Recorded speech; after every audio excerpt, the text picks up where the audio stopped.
Can you just paint a picture of what it looked like before you made the changes and before you implemented the video calls? Before we implemented the video calls, we had our call handling times were really quite long. We are a very diverse borough, so we have people that speak many languages across the borough. And one of the biggest challenges we had was actually diagnosing those repairs with our residents whose English wasn't their first language. So, what we would do a lot of the time is send the wrong contractor because we would misunderstand what the repair is.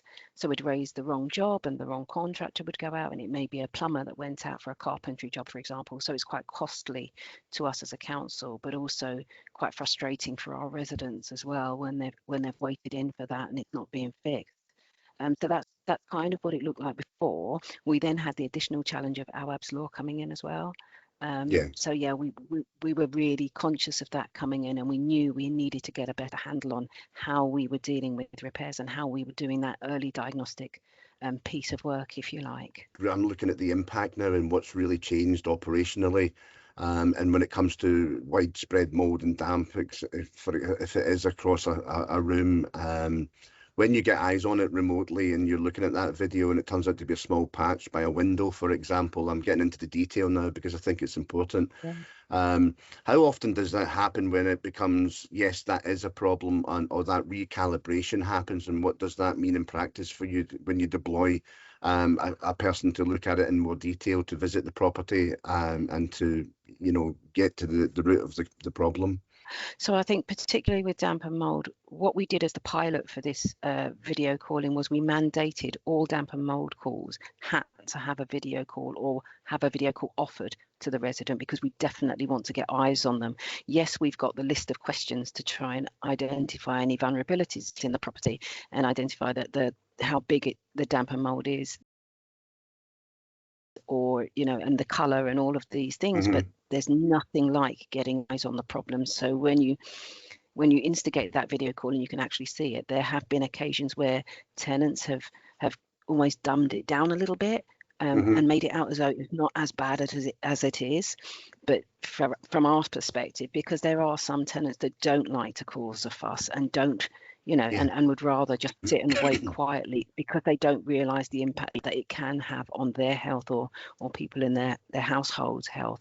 So when we do have eyes on the problem, there are occasions where we have to change the priority because initially they would have said, it's only here, it's okay, can I get an appointment next week sometime?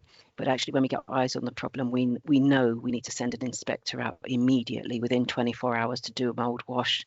And to start looking at what is the cause of that and take further action. So that has happened on a number of occasions. How does it actually physically or change the people on the ground, your operatives, your contact centre staff?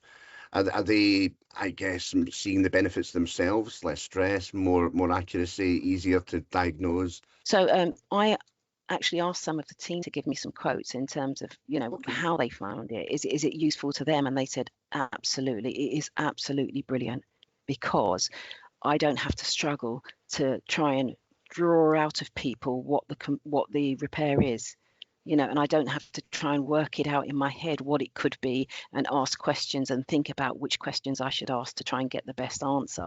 I can now just see it. And once I can see it, I know I'm raising the right repair. And it means that the resident is not calling back again or disgruntled or upset when the operative attends and it's the wrong operative, if you like. So it's not just that it's good for residents because it's brilliant for residents, they love it, but also my team love it. And they love being able to have that and resolve the resident's query at that first point of contact, which is one of the things that we've historically struggled to do.